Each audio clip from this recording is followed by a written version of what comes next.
আমাদের সমাজে এমন অনেক মানুষ দেখা যায় যারা ৫ ওয়াক্ত সালাত মসজিদে গিয়ে প্রথম সারিতে আদায় করেন। মসজিদ মাদ্রাসায় দানের জন্য তাদের অনেক সুনাম। আবার অনেকে বছর বছর হজ করেন। দেখলে মনে হতে পারে খুব আমলদার দিন দরদি মানুষ। অনেকের মাথায় সবসময় টুপি আর গায়ে পাঞ্জাবিও দেখা যায়, অথচ খোঁজ নিলে দেখা যাবে সমাজের অনেক মানুষ তার দ্বারা নিপীড়িত হয়েছেন। সমাজের নিচু স্তরের মানুষগুলো তার জুলুমের শিকার হয়েছেন, অথবা তার নিজ ঘরের মানুষগুলোই তাদের অধিকার থেকে বঞ্চিত হয়েছেন।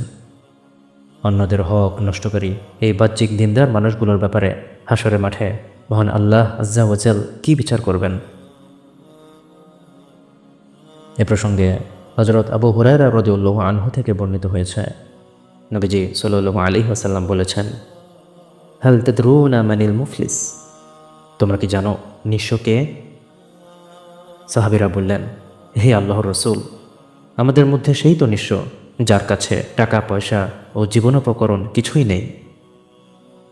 নবীজি সাল্লাল্লাহু আলাইহি ওয়াসাল্লাম বললেন, আমার উম্মতের মধ্যে সেই নিঃস্ব যে কিয়ামতের দিন নিজের আমল নামায় প্রচুর সালাত, যাকাত ও সিয়াম নিয়ে হাজির হবে, কিন্তু দুনিয়াতে সে গালমন্দ করে কারো সম্মানহানি করে এসেছে, কাউকে মিথ্যা অপবাদ দিয়েছে, কারো সম্পদ আত্মসাৎ করেছে এবং কাউকে আঘাত করেছে।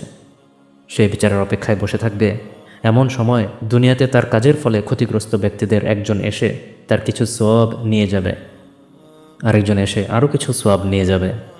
পাপের দেনা শোধ হওয়ার আগেই যদি তার সওয়াব ফুরিয়ে যায়, তাহলে তাদের পাপ এনে তার উপর নিক্ষেপ করা হবে।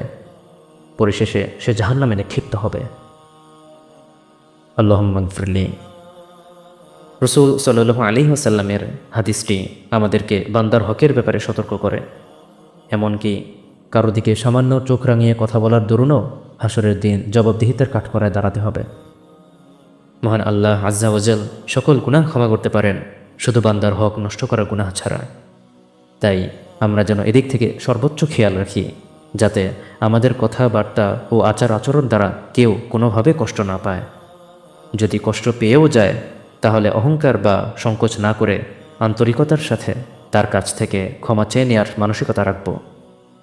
মহান আল্লাহ আমাদেরকে হাসরের দিনের মুফলিস তথা নিঃস্বদের দলভুক্ত হওয়া থেকে হেফাজত করুন।